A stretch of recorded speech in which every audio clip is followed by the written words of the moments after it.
This is the tarot reading for Sagittarius, Sun, Moon, and Rising signs. This is a general reading, so take what resonates and leave the rest behind. Tarot is not fortune telling. I will not tell you anything that you don't already know. This is just a tool for your soul's expansion. So if you're okay with that, we're going to go ahead and get straight into your reading. Again, Sagittarius, Sun, Moon, and Rising signs.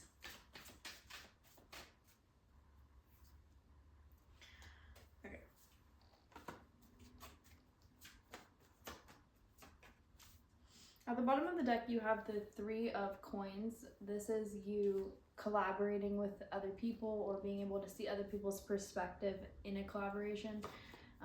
This is also about having only a couple supporters in your corner right now. And yeah, just kind of like at the beginning stages of a manifestation. You're like, people are starting to recognize your work and or wanting to support you, wanting to work with you, things like that. That's what you don't see coming at the bottom of the deck. But we also have the King of Swords. The King of Swords is somebody who is very truthful, and they're able to have tact and diplomacy with other people. They're not reactive to other people. They're very they have their boundaries up. Their boundaries are so apparent just with their energy and the way that they speak to others and the way that they speak to themselves that people just aren't willing to try to cross them or try to get away with things. But I think that because you have the Five of Swords immediately after this and he's looking over to the King, I think that maybe sometimes people think that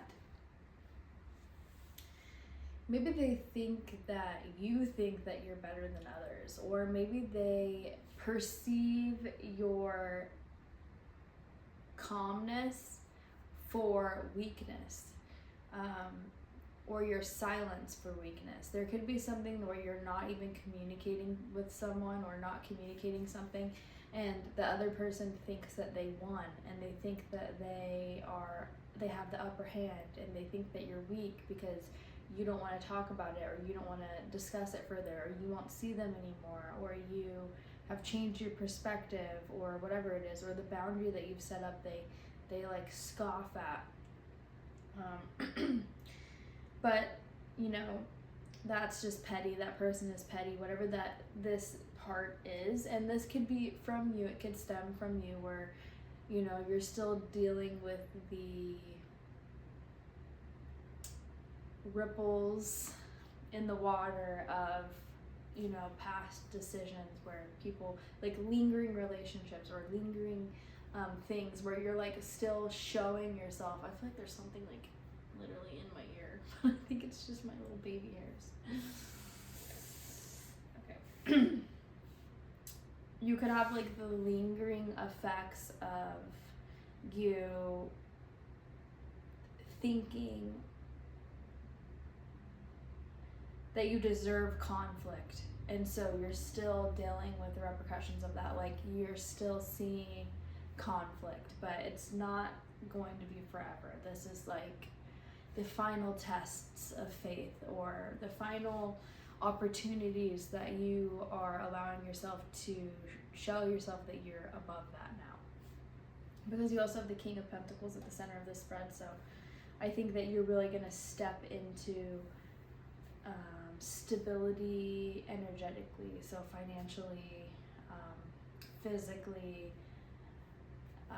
yeah, just energetically. Like, this is the King of Pentacles is like the highest that you can have for Pentacle cards, and it's like somebody who's super stable, who has their life together, so much so that they can take care of other people.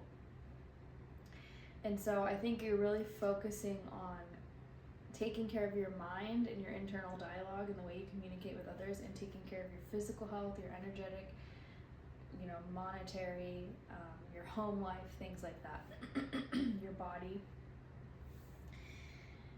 I think that there's something about walking away from something that's no longer serving you.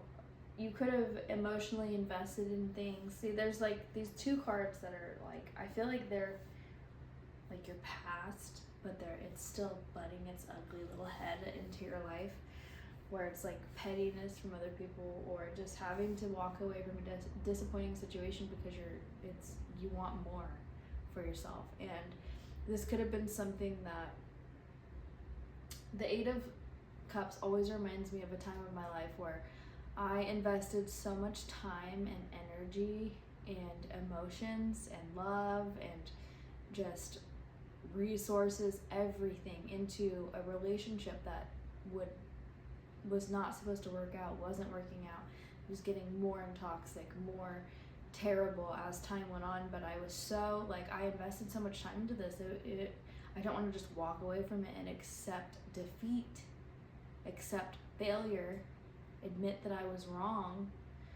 And that's just not mature. And you need to walk away from like the succubuses in your life, because they are just siphoning your energy, siphoning your life force, draining you emotionally, and they're causing disruption in your emotional baseline.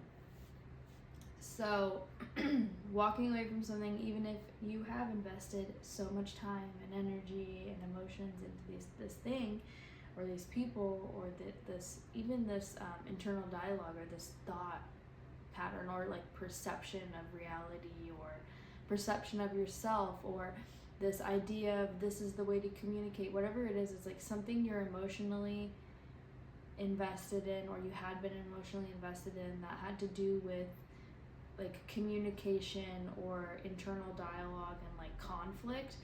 It needs to be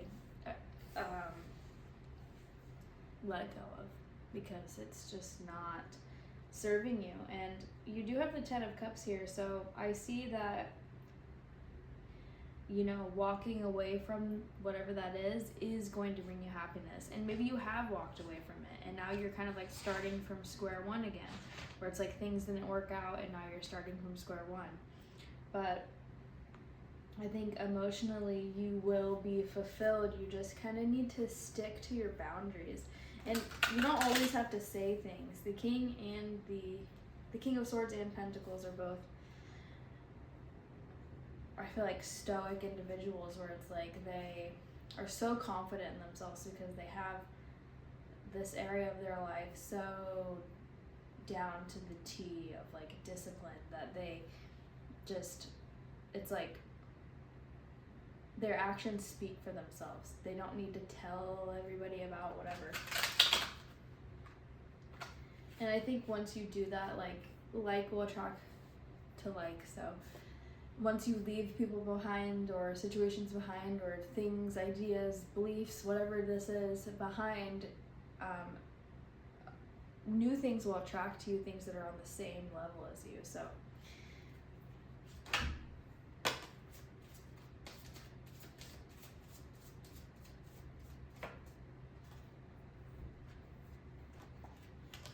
you have the Death card here, and the King of Wands, and the Ace of Cups. At the bottom of the deck, the Two of Swords, though. So there is something that you're weighing your options, or a little guarded about, a little like defensive maybe, or not seeing things clearly,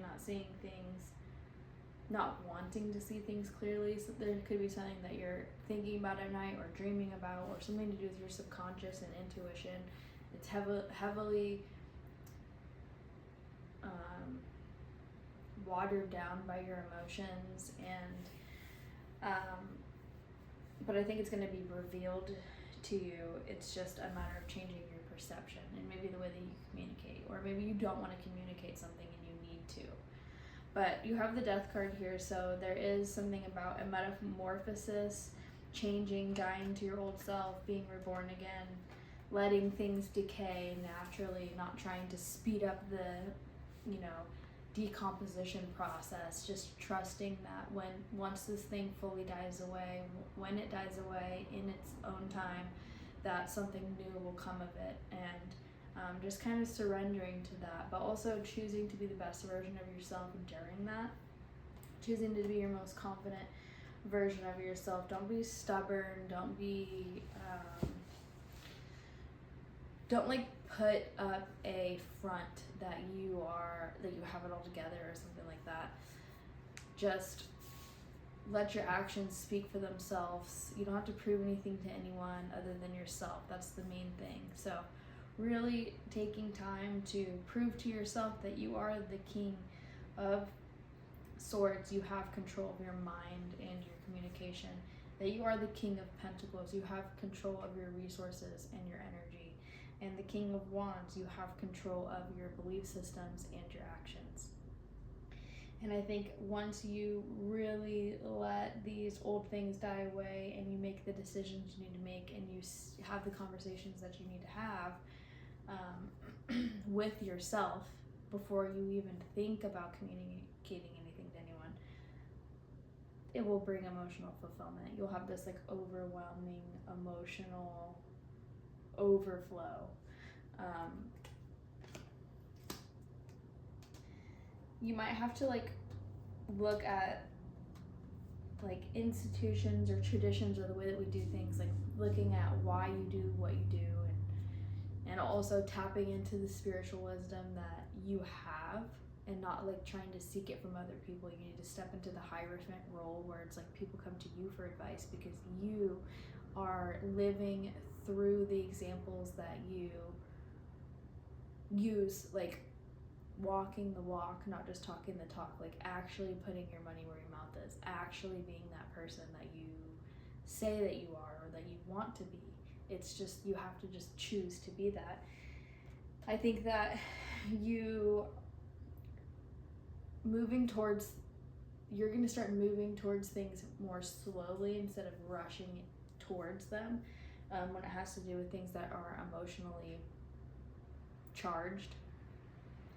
You are going to have your armor on because you will have learned from whatever this lesson is that you're going through currently. And you'll be able to see the beauty in life again. Maybe there's like some sort of like jaded energy going on right now, but I think that you're going to be moving towards happiness. You have the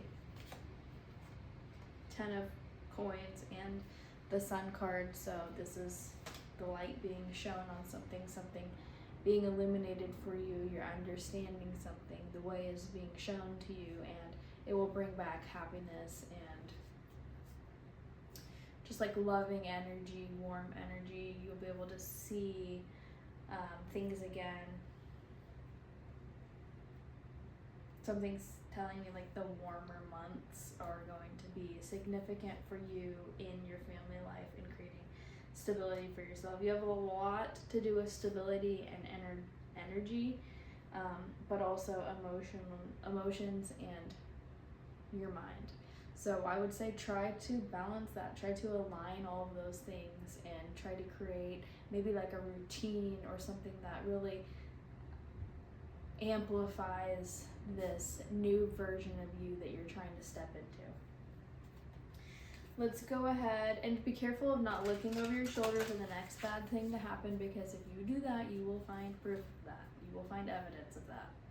If you try to play victim to life, you will be victimized.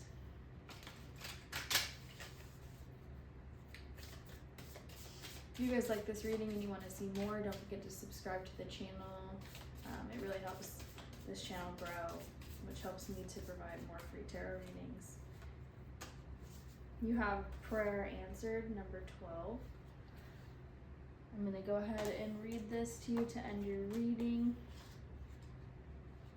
North American Plains Indian tribes revered the great buffalo. Buffalo provided the means for survival, and very little was wasted. Buffalo was life. Secret dance ceremonies were performed to honor buffalo and ask for a successful hunt. In these ceremonies, dancers would become the buffalo in spirit. The lesson of buffalo is the importance of asking the great mystery for help through syncing your prayers with action to create abundance and success. Act as if your prayers have already been answered. When we act as though our prayers have been answered, we become a magnet for our prayers to manifest themselves in their physical forms. Let's say you are experiencing disunity and having a difficult time with a colleague. Your prayer is to resolve the issue and have unity between the two of you. Your prayer to the great mystery would be to ask for unity with your coworker and then act as if you already had it.